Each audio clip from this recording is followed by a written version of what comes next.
નમસ્કાર મિત્રો, આપણે આજે ગતિમાન વિદ્યુતભારો અને ચુંબકત્વ પ્રકરણની ચર્ચા કરીએ. થોડું રિવિઝન પ્રકારનું છે, હાઇલાઇટ પ્રકારનું છે, માટે થોડી ઝડપ રહેશે.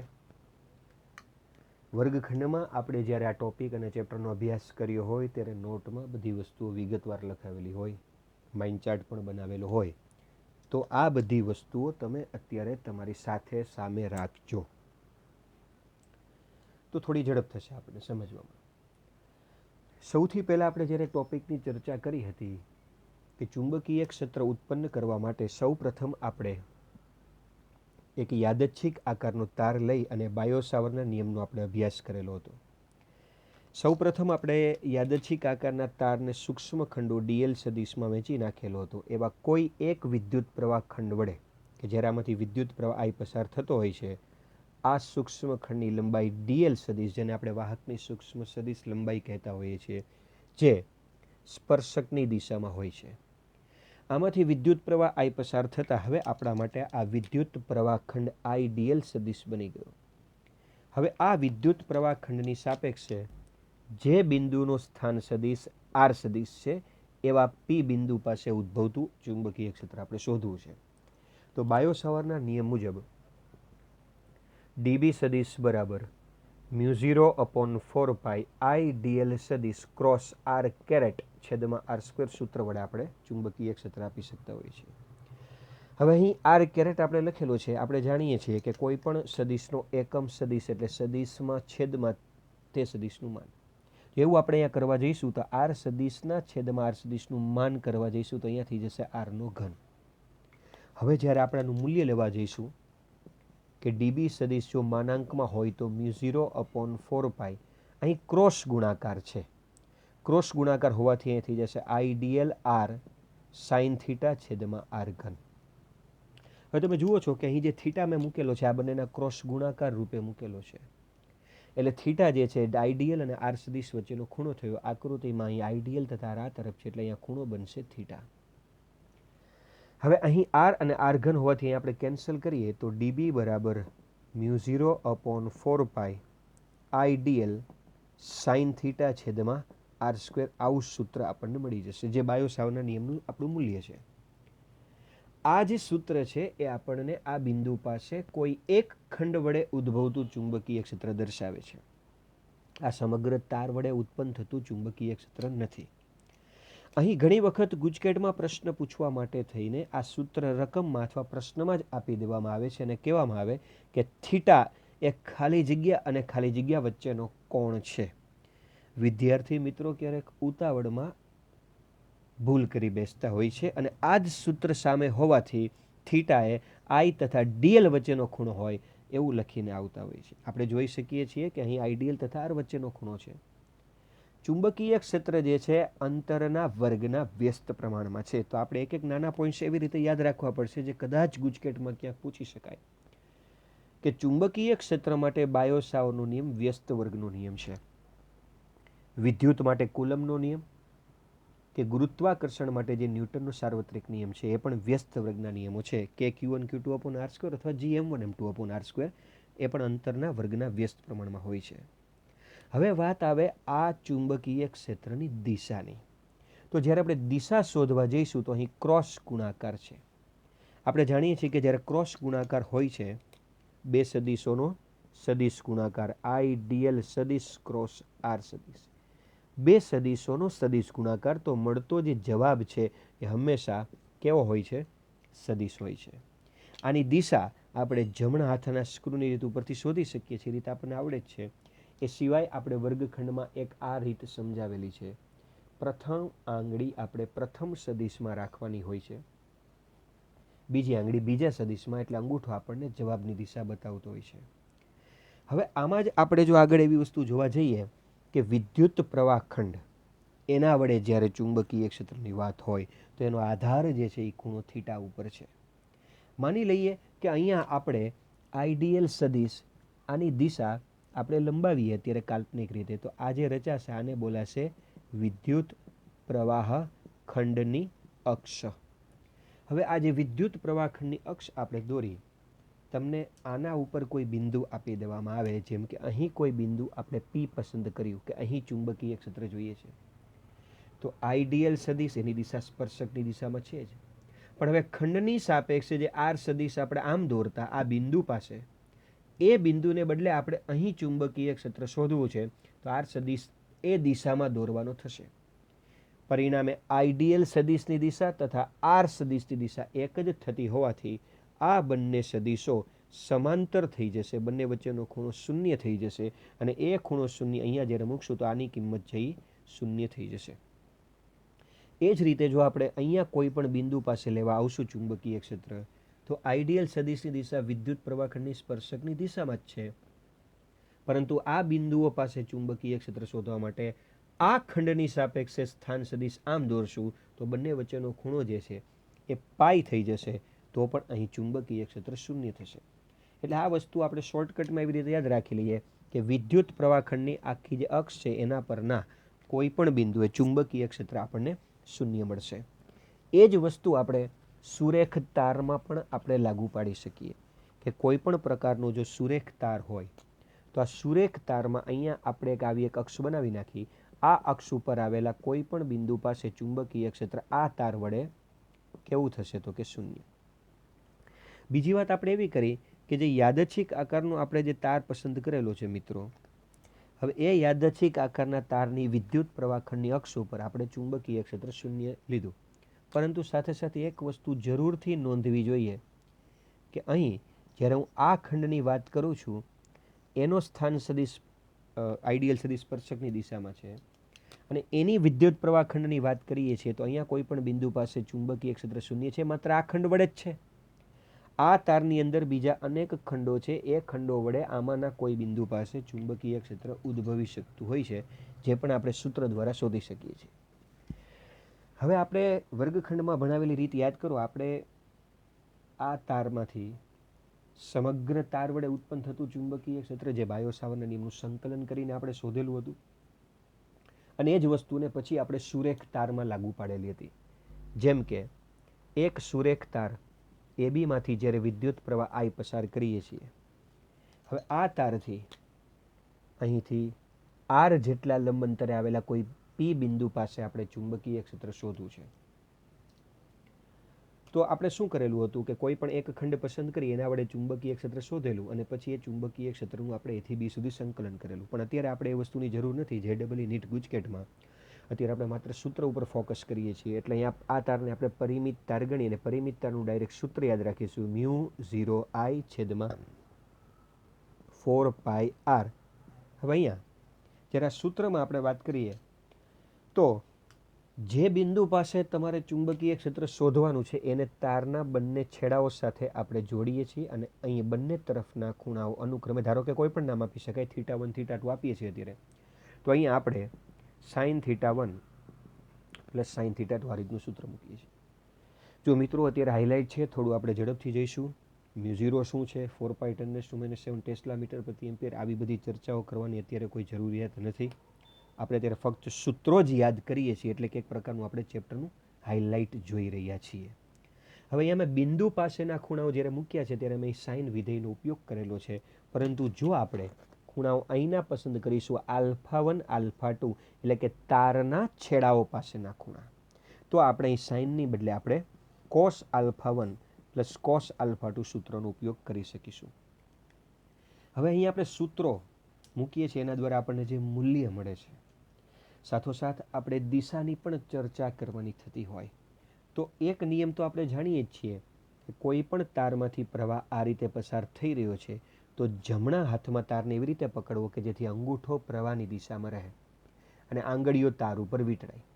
તો અંગૂઠો પ્રવાહની દિશામાં રાખ્યા પછી આંગળીઓ તાર ઉપર વીંટળી, ચુંબકીય ક્ષેત્ર આ દિશામાં આપણને મળશે. એ વસ્તુ અહીંયા લાગુ પડતા અહીંથી ચુંબકીય ક્ષેત્ર સમતલમાંથી બહાર આવતી દિશામાં મળશે. મિત્રો આને આપણે ધન X, ઋણ X, ધન Y, ઋણ Y, ધન Z અને ઋણ Z જો એ રીતે દિશાઓ દર્શાવેલી હોય તો અહીં ધન Z માં દિશા આવશે. તો જો આ સૂત્રનો ઉપયોગ હું સદિશના સ્વરૂપમાં કરવા માંગુ તો અહીંયા ધન Z ની દિશા એટલે કે k મારે દર્શાવવી જરૂરી બને. હવે આ પરિમિત તારનું સૂત્ર જે સાઇન અને કોસ વાળું બન્યું એને આપણે લંબાઈના સ્વરૂપમાં પણ ફેરવી શકીએ. ક્યારેક આપણને રકમમાં તારની લંબાઈ આપેલી છે અને ખૂણાઓ નથી આપેલા. આ θ1, θ2, α1, α2 આપેલા નથી. એની બદલે આપણને રકમમાં તારની લંબાઈ આપેલી છે. તો ધારો કે આ O બિંદુ તારનું મધ્ય બિંદુ છે. ટોટલ તારની લંબાઈ આપણી પાસે L છે, તો આટલો ભાગ L/2 થશે, આટલો ભાગ L/2 થશે. હવે અહીં આ ખૂણાઓ જે બે આપણી પાસે θ1, θ2 છે, એની કિંમત આપણે અહીંયા મૂકી દઈએ. અહીં આપણે જોઈએ છીએ કે આ એક કાટકોણ ત્રિકોણ રચાય છે, આ કાટખૂણો છે. તો આ કર્ણ જે છે એ શું થશે? તો કર્ણ એટલે બાકીની બંને બાજુઓના વર્ગોનો સરવાળોનું વર્ગમૂળ. તો આ કર્ણ આપણે જોઈએ છીએ તો આનો એટલે કે r, આ એટલે કે L/2, તો બંનેના વર્ગોનો સરવાળો કરી નાખીએ એટલે L²/4 આનો વર્ગ વત્તા આનો વર્ગ એટલે r² અને એનું વર્ગમૂળ. એ આપણા માટે આ AP ભાગ થશે. એવી રીતે મારે જો એ PB ભાગ જોતો હોય તો એ પણ એ જ મળશે, કારણ કે આ L/2 છે, એનો વર્ગ L²/4, આ r એનો વર્ગ r², બંનેના સરવાળાનું વર્ગમૂળ. હવે એ વસ્તુ જ્યારે sin θ1 એટલે સામેની બાજુ છેદમાં કર્ણ, એમાં જો આપણે મૂકીશું તો sin θ1 બરાબર સામેની બાજુ L/2 કર્ણ √L²/4 પ્લસ r છે, આપણે r 4 લસા લઈએ અહીંયા, તો 4r² પ્લસ l² એટલે 4r² પ્લસ L²/4, આ 4નું વર્ગમૂળ 2 કેન્સલ થઈ જશે. તો sin θ1ની કિંમત Lના છેદમાં √4r² પ્લસ l² મળશે. અહીં મૂકીશું આપણે. એ જ રીતે sin θ2ની કિંમત આ તરફ શોધવા જશું એટલે એ જ થશે. એટલે 2 વખત આ કિંમત અહીંયા મૂકીશું એટલે μ0I/4πr 2L/4r² પ્લસ l². આ સૂત્ર જે આપણું રચાણું એ તારની લંબાઈના સ્વરૂપનું સૂત્ર થયું. આ સૂત્રનો ઉપયોગ જ્યારે કરવાનો આવશે ત્યારે તમને રકમમાં એવું આપેલું હશે કે એક પરિમિત તારમાંથી 3 એમ્પિયર પ્રવાહ પસાર થઈ રહ્યો છે. તારથી 2 મીટર દૂર આવેલું બિંદુ અને આ બંને ખૂણા આપેલા હોય તો આ સૂત્રનો ઉપયોગ કરી શકીએ. પરંતુ જો રકમમાં ખૂણાની બદલે આ બંને વસ્તુઓ એ જ રીતે આપેલી હોય કે 3 એમ્પિયર પ્રવાહ છે, 2 મીટર અંતર છે, આ 2 મીટર અંતર છે અને તારની લંબાઈ આપેલી હોય તો આપણે આ તારની લંબાઈના સ્વરૂપના સૂત્રનો આપણે ઉપયોગ કરી શકીએ. હવે આપણે સૂત્રમાં જાણીએ છીએ કે જો તારની લંબાઈ આપણે જેમ જેમ વધારતા જઈએ છીએ એમાં બંને ખૂણાઓ θ1, θ2 આ બંને આ રીતના વધતા જાય છે. એ બંને વધતા વધતા તાર જો અનંત એટલે કે મોટી લંબાઈનો થઈ જાય તો ખૂણાઓ લગભગ 90 થઈ જાય છે. પરિણામે આપણે જેને અનંત તાર અથવા ખૂબ જ મોટી લંબાઈ અથવા અતિ લાંબો તાર એવી રીતે ઉલ્લેખ કરીએ છીએ તો એનું સૂત્ર આપણી પાસે થઈ જશે μ0I/2πr. કારણ કે sin θ1 plus sin θ2 90 90 sin 90 sin 90 1 + 1 2 અને એ 2 અને અહીંયા જે 4 સૂત્ર હતું 2 કેન્સલ કરી એટલે μ0I/2πr. આ અનંત તારનું સૂત્ર છે. મિત્રો ગુજકેટમાં જે ડબલ નીટ બધામાં આવા સૂત્રોનો જ ડાયરેક્ટ ઉપયોગ આવવાનો છે. આપણે આખું ચેપ્ટર નિરાતે ભણતા નથી એટલે અમુક વસ્તુ તમને આવડતી જ હોય એવું માની અને જરાક ઝડપથી આપણે જઈએ છીએ. અહીં ચુંબકીય ક્ષેત્ર અને અંતર તેમ છતાં જો આપણે તમને સમજીને ચાલીએ છીએ કે તમને આટલું તો આવડતું જ હોય, વર્ગખંડમાં આપણે ભણેલા હોય, તેમ છતાં આમાંથી કોઈ પ્રકારનો ડાઉટ ઉદ્ભવે, કોઈ પ્રશ્ન, તો આપ મને વોટ્સઅપમાં મેસેજ કરી શકો છો, સંપર્ક પણ કરી શકો છો. મારો મોબાઈલ નંબર પણ આપેલો છે. ફોટો પાડીને પણ ડાઉટ્સ મોકલી શકશો તો તમને એ વસ્તુ વિગતવાર સમજાવવામાં આવશે. અત્યારે આપણે એવું જોઈએ કે બી ચલે છે 1/r એટલે કે ચુંબકીય ક્ષેત્ર અંતરના વ્યસ્ત પ્રમાણમાં છે. હવે અંતરના વ્યસ્ત પ્રમાણમાં છે. આ અનંત તાર જો આપણે લઈએ, અહીંથી r અંતર લઈએ, અહીંયા પી બિંદુ પાસે ચુંબકીય ક્ષેત્ર શોધવું છે, તારમાંથી પ્રવાહી પસાર થાય છે. તો આનો અર્થ એવો થયો કે જેમ જેમ આરની કિંમત વધતી જશે તેમ બી ઘટતું જશે. વ્યસ્ત પ્રમાણ આર વધે તેમ બી ઘટે. આર વધે એનો અર્થ એમ કે બિંદુ જેમ જેમ દૂર જાય તેમ ત્યાં ચુંબકીય ક્ષેત્ર ઘટે. બિલકુલ સ્વાભાવિક વસ્તુ છે. તો આ વાત થઈ અનંત તારની. અનંત તારનું સૂત્ર આપણે કઈ રીતે મેળવ્યું? પરિમિત તારના સૂત્રોમાં બંને તરફના ખૂણા આપણે 90 મૂક્યા એટલી. પણ માનો કે આપણને આ રીતનો તાર આપવામાં આવે કે આ છેડો અનિશ્ચિત છે, આ છેડો નિશ્ચિત છે, તો એને આપણે અર્ધ અનંત તાર કહીએ છીએ. હવે અર્ધ અનંત તારના નિશ્ચિત છેડા પાસે જો આપને કોઈ બિંદુ આપે, અહીં પી બિંદુ પાસે ચુંબકીય ક્ષેત્ર શોધો. આ તારમાંથી પસાર થતો પ્રવાહ I છે તથા અહીંથી તારથી આ બિંદુનું લંબ અંતર છે એ R છે.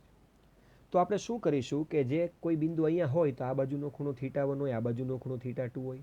એની બદલે આ બિંદુ જેમ જેમ આમ ખસેડતા અહીં પહોંચી ગયા એટલે એ તરફનો ખૂણો θ1 0 બની ગયો, આ તરફનો ખૂણો θ2 90 બની ગયો. એટલે પરિમિતના સૂત્રમાં θ1 0, θ2 90 આપણે જો મૂકીએ તો μ0I/4πr સાઇન, અહીં ખૂણો 0 બનશે, અહીં ખૂણો 90 બનશે, 1 + 0 1 કેન્સલ થશે. તો આપણે માટે અર્ધ અનંત તારનું સૂત્ર μ0I/4πr, આ સૂત્ર આપણે યાદ રાખીશું. તો અર્ધ અનંત તાર છે, પરિમિત તારનું સૂત્ર ખૂણાના સ્વરૂપમાં છે, લંબાઈના સ્વરૂપમાં છે, એની આપણે અત્યારે ચર્ચા કરી.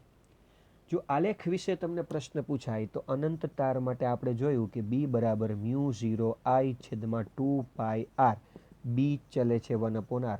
એટલે જો અહીં આલેખ આપણને b વર્સિસ r આ રીતે પૂછવામાં આવે તો અંતર જેમ જેમ વધે છે ચુંબકીય ક્ષેત્ર ઘટે છે. એટલે આલેખ આ રીતનો આપણે દોરી શકીશું. ઓપ્શનમાં આ રીતનો પસંદ કરીશું. અચ્છા, હવે સંપૂર્ણ આલેખ જો બનાવવો હોય તો એના માટે આપણે તારની અંદર આવેલા કોઈ બિંદુની પણ ચર્ચા કરવી પડે. જેમ કે અત્યારે આપણે કોઈ તાર આ રીતનો પસંદ કરેલો છે. આ એક તાર છે. આ સમગ્ર તારમાંથી I જેટલો પ્રવાહ પસાર થઈ રહ્યો છે. અહીંયાથી આ જે છે એ તારની અક્ષ છે. અહીં આપણે તાર નળાકાર સ્વરૂપમાં દઈ રહ્યો છે. તો આ નળાકાર સ્વરૂપના તારની જે આડછેદની ત્રિજ્યા છે એ આપણે લઈએ છીએ. હવે અહીંયાથી આપણને આ તાર વડે ઉદ્ભવતું ચુંબકીય ક્ષેત્ર પૂછીએ છીએ. આપણે વાત કરીએ એમ કે આમાં આપણે I જેટલો પ્રવાહ પસાર કરી રહ્યા છીએ. હવે આમાં અલગ અલગ જગ્યાએ તમને પ્રશ્ન પૂછી શકે. તમને એવો પ્રશ્ન પૂછી શકે કે તારમાં આ P બિંદુ પાસે શોધીએ, આ Q બિંદુ પાસે શોધીએ, કે પછી આ R બિંદુ પાસે શોધીએ. તમે જોઈ શકો છો કે અહીં P, Q તથા R, P બિંદુ જે છે એનું આપણે અક્ષથી અંતર જો R માપીએ તો P બિંદુ માટે આપણે કહીશું કે R a. Q બિંદુ એ તારની સપાટી ઉપર જ આવેલું છે એટલે Q બિંદુ માટે આપણે કહેશું કે R = a. અને R બિંદુ માટે જે R અંતર આપણને આપેલું છે તો R બિંદુ માટે આપણે કહી શકશું કે તારની બહારનું બિંદુ હોવાથી R a. આ ત્રણ જગ્યાએ આ ખૂબ જ મોટી લંબાઈનો તાર છે તો એના માટે આપણે સૂત્ર શોધવું છે. મેં ફરી પાછું કીધું આખી થિયરી સમજવાનો અત્યારે આપણી પાસે સમય નથી એટલે અત્યારે આપણે ડાયરેક્ટ આનું આપણે સૂત્ર જોઈશું. તો આનું સૂત્ર આપણે જોયેલું હતું μ0I/2πa². યાદ રાખજો મિત્રો, a². આ a એટલે જે તારની આડછેદની ત્રિજ્યા છે અને સાથે ગુણાકારમાં અંતર R. હવે આ સૂત્ર જોવા જઈએ કે અનંત તારનું સૂત્ર જોવા જઈએ, આ બંને આમ એક જેવા લાગે છે. અનંત તારનું સૂત્ર હતું μ0I/2πr. તો અહીંયા અંતર છેદમાં R છે, અહીં a² છે ને અહીં R છે. આનો અર્થ કંઈક એવો થયો મિત્રો કે અહીં B અને R વચ્ચેનો સંબંધ સમપ્રમાણમાં થયો. એટલે કે અહીં જેમ અંતર વધશે એમ B વધશે, જેમ જેમ દૂર જશો એમ થશે, ચુંબકીય ક્ષેત્રમાં વધારો થશે. થિયરીમાં આપણે ડિટેલમાં ભણી ગયા છીએ એવું શા માટે થાય કે અહીંથી જેમ જેમ દૂર રહેતા જાય એટલે વિદ્યુત પ્રવાહની માત્રા વધતી જાય, એ બધું આપણે ભણેલા છીએ. અહીં માત્ર આપણે એ ચર્ચા કરીએ કે B ચલે છે R, એટલે તારની અંદરના વિસ્તારની જ્યાં સુધી વાત છે, આ તારની અંદરના વિસ્તારની ત્યાં સુધી B ચલે છે R છે. એકદમ બિલકુલ જો આપણે અક્ષ પરનું બિંદુ પસંદ કરીશું, સપોઝ આ જગ્યાનું બિંદુ પસંદ કર્યું અક્ષ પરનું, તો ત્યાં R ની કિંમત 0 થઈ જતી હોવાથી B પણ 0 થઈ જશે. એટલે તારની અક્ષ ઉપર ચુંબકીય ક્ષેત્ર 0 થઈ જશે. એવી જ રીતે આપણે જ્યારે આ Q પાસે આવીશું એટલે કે તારની સપાટી પર આવીશું અને અહીં R બરાબર a મૂકીશું, એ કેન્સલ થઈ જતા હોવાથી μ0I/2πa આ ચુંબકીય ક્ષેત્ર જે મળશે એ આપણને મેક્સિમમ મળશે સપાટી પર. અને ત્યાંથી આપણે બહાર જશું એટલે અહીં સ્મોલ આર જે અંતર આપણે મૂકેલું છે એ ફરી પાછું આપણને આ સૂત્ર મળતું જશે આર ગ્રેટર ધેન એ માટે. તો આર લેસ ધેન એ માટે આપણે આ સૂત્ર રાખીએ છીએ, આર ગ્રેટર ધેન માટે આર બરાબર એ માટે તમે બંનેનો ઉપયોગ કરી શકો ખરેખર કે ભાઈ આર બરાબર એ મૂકવું છે તો આમાં પણ આર બરાબર એ મૂકો તો એ કેન્સલ થઈ જવાથી આ જવાબ મળે, અને આ સૂત્ર વાપરો અહીં આર બરાબર એ મૂકો તો પણ આ જ જવાબ મળે. સપાટી પર આપણને જે મહત્તમ છે એનો જવાબ આ રીતનો મળે. આટલી જાણકારી પરથી જો અહીં આપણે ખરેખર આલેખ દોરવા માંગીએ આ બી વર્સિસ આરનો, તો જ્યાં આરની કિંમત શૂન્ય છે એટલે કે અંતર શૂન્ય છે ત્યાં બી પણ શૂન્ય છે બરોબર અક્ષ ઉપર, એટલે આલેખની શરૂઆત અહીંથી થશે. હવે જેમ જેમ અંદરના વિસ્તારમાં જ્યારે આપણે હોઈએ છીએ ત્યારે આર વધે છે એમાં બી વધે છે, એટલે આર વધતા બીમાં વધારો થશે, એટલે આલેખ આ રીતે આપણને મળશે બી ચલે છે આર. અને કોઈ એવા બિંદુ પાસે આપણે પહોંચી જાય ક્યાં, તો કે સપાટી પર, એટલે કે જ્યાં આ આરની કિંમત વધતા વધતા એ પહોંચી છે એ જગ્યાએ અહીં ચુંબકીય ક્ષેત્ર મેક્સિમમ આટલું થઈ જાય છે. અને ત્યાર પછી હવે અહીંથી જો જઈએ છીએ તો તારની આ બહારનો બધો વિસ્તાર છે તો ત્યાં આલેખ આપણને આ પ્રમાણે મળે છે બી ચલે છે 1/r, એટલે આલેખ આપણો આ રીતે થઈ જશે બી ચલે છે 1/r. ટૂંકમાં આ છે એ બરોબર તારની સપાટી છે, આ સપાટીની અંદરનો વિસ્તાર છે, જ્યારે આ સપાટીની બહારનો વિસ્તાર છે. તો આ રીતે મિત્રો આપણે બાયો સાવરના નિયમ પરથી વિદ્યુત પ્રવાહધારિત તાર વડે કોઈ બિંદુ પાસે ચુંબકીય ક્ષેત્ર કઈ રીતે શોધી શકાય એની આપણે ચર્ચા કરી હતી. હવે તાર પછીનો જે ટોપિક આવે છે એ કોના વિશે આવે છે મિત્રો, તો કે રિંગ વિશે આવે છે. હવે આ વિડીયોની લંબાઈ વધી જતી હોવાથી રિંગવાળો ટોપિક આના પછીના વિડીયોમાં લઉં છું, એટલે વિડીયોના તમને પાર્ટ અને કમ્પાર્ટમેન્ટ મળતા જશે. હું નામ પણ એ રીતે વિડીયોને આપી દઉં છું કે ચેપ્ટર નંબર 4નો પ્રથમ વિડીયો પાર્ટ 1, પાર્ટ 2, પાર્ટ 3, એટલે તમને એક પ્રકારનું ક્રમ જળવાઈ રહે. આના પછીના વિડીયોમાં હવે રિંગ, વિદ્યુત પ્રવાહધારિત રિંગ વડે ઉત્પન્ન થતા ચુંબકીય ક્ષેત્રની ચર્ચા કરીશું, હેલ્મહોલ્ટ્ઝ ગૂંચળા કોને કહેવાય એની ચર્ચા કરીશું, તથા ચાપ વડે ઉત્પન્ન થતું ચુંબકીય ક્ષેત્રની ચર્ચા કરીશું. એના પછીના વિડીયોમાં આપણે સોલેનોઇડ, ટોરોઇડ, ત્યાર પછી ચુંબકીય ક્ષેત્રમાં ગતિ કરતો વિદ્યુતભાર, એના પછીના વિડીયોમાં ચુંબકીય ક્ષેત્રમાં રહેલા વિદ્યુત પ્રવાહધારિત તાર ઉપર લાગતું બળ અને ગૂંચળા પર લાગતા ટોર્કની પણ ચર્ચા કરીશું.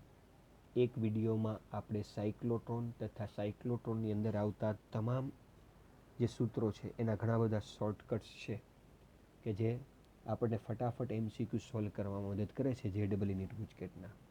તો તમે આ બધા જ વિડીયો પાર્ટ વાઇઝ જોતા રહેજો. હું પ્રયત્ન એવો કરીશ કે આપણા વિદ્યાર્થીઓ, ભલે અત્યારે આપણી શાળા ચાલુ નથી પરંતુ સમય બગડે નહીં, આ લોકડાઉનના સમયનો સારો ઉપયોગ થાય. તો આ બધું મેં તમને કાર્યક્રમ અત્યારે એટલે કહ્યો છે કે તમે આગલા દિવસે આ બધી જ વસ્તુઓની તૈયારી કરી રાખો. એક વખત આખો માઇન્ડ ચાર્ટનો આ પ્રશ્ન પૂરો થશે સૂત્રોનો, ત્યાર પછી અલગ અલગ પરીક્ષાઓમાં પૂછાઈ ગયેલા પ્રશ્નોની આપણે ચર્ચા કરીશું આમાં. તો ત્યાં સુધી જય સ્વામિનારાયણ.